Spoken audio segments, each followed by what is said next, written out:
Hey everyone, and welcome. Today we're going to do something a little different. We're borrowing a concept from the world of software development to help you tackle your personal finances. We're going to see how the logic of writing clean, efficient code can totally transform how you organize your money. So let's get ready to debug your finances. So let me ask you a question. When you think about your financial life, your bank accounts, your bills, those subscriptions, your savings goals, does it all feel tangled? A little confusing, maybe even completely chaotic? If you're nodding your head right now, then you might be running on what we call spaghetti code. All right, so here's our game plan. We're going to walk through this step by step. First, we'll figure out what this financial spaghetti code even is. Then, we'll move through 3 phases, just like a developer would: debugging, refactoring, and deployment. The goal? To get you to a clean, scalable financial future. Okay, first things first. Before we can fix anything, we have to really understand the problem. So let's dive into what financial spaghetti code actually is.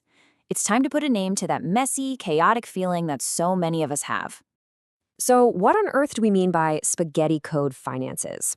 Well, in programming, spaghetti code is messy. It's unstructured. It's a nightmare to work with. And financially, it is the exact same thing. Sure, money comes in and money goes out.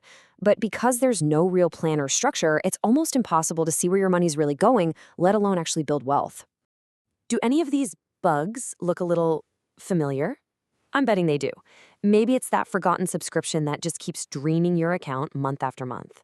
Or that feeling of dread as you get to the end of the month, wondering where it all went.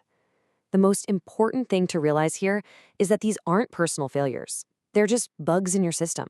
And you know what's great about bugs? They can be fixed. And fixing those bugs? Well, that all starts right here with Phase 1, debugging. Just like a programmer methodically hunts for errors in their code, we are going to hunt for the leaks, the waste, and the bad habits in our own financial system. The debugging process is pretty straightforward. First, you just have to get the data. For 1 month, track every single penny. Seriously, every coffee, every purchase. No judgment, just data. Then you're going to categorize all of it. Put it into buckets like food, housing, entertainment. And finally, you just look at those categories and you start to identify the bugs, those areas where money is just leaking away. Now take a look at this. This chart really shows you the problem visually. Housing, food, transport, okay, they seem pretty standard. But look closer. 15% on subscriptions and another 15% on just miscellaneous? Whoa, those are huge red flags. That's nearly a third of your income disappearing into categories that are probably packed with financial bugs. So once we've found the bugs, it's time to restructure the whole system. And that brings us to Phase 2, refactoring. In coding, refactoring means you improve the code's internal structure without changing what it actually does. For us, it means simplifying our financial system to make it way stronger and a whole lot more efficient. So how do we actually do this? It comes down to 3 key steps. First, consolidate. If you've got 5 different bank accounts and you're not sure why, can you get it down to 1 or 2? Make it simple. Second, and this one is a total game changer, automate your savings. And third, create some simple rules for yourself. A classic one is the 50-30-20 rule. 50% for needs, 30% for wants, and a non-negotiable 20% for savings. It's a simple framework that makes decisions for you. And this slide right here, it illustrates the mindset shift perfectly. The spaghetti habit is just hoping there's some money left over at the end of the month to save. The clean code habit is engineering your system so you pay yourself first, automatically the day you get your paycheck. It's proactive, not reactive. It's a huge difference. Okay, so we've debugged the problems. We've refactored the structure. What's next? It's time for deployment. This is Phase 3.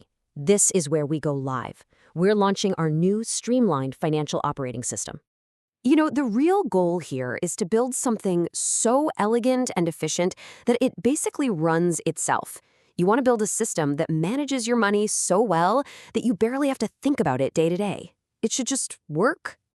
And here's your checklist to make that happen. Set up automatic bill payments for everything you possibly can. Schedule those recurring transfers to your savings and investment accounts for the day you get paid. You can use a budgeting app not to obsess over every dollar, but just to monitor that the system is working as planned. And then, just schedule a quick 15-minute check-in once a month to make sure it's all running smoothly. That's it. So, we've done the hard work. We've debugged, we've refactored, and we've deployed our new system. And that leads us to the absolute best part, your scalable future. What's the real payoff for all this effort? This right here, this is the key. A spaghetti system breaks under pressure. You get a raise or decide to save for a house, and the whole thing falls apart. But a clean, scalable system, it adapts. If you start making more money, the automation just directs more of it towards your goals. You don't have to rebuild everything from scratch. And let's talk about the real reason we're doing this. It's about reducing that constant, low-level financial anxiety. I mean, imagine cutting your money stress by as much as 75%. That is the power of building a system that you can actually trust. A system where you're not worried if a bill got paid or if you're saving enough because you know the system is handling it for you. Ultimately, this entire process is about one fundamental shift. It's about moving away from constantly reacting to financial surprises and living with that pit in your stomach, and moving towards a place of proactive control, where your money is actively working for you based on a plan you designed.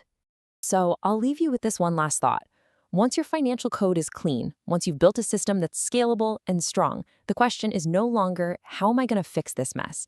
Instead, it becomes a much, much more exciting one. What will I build with it?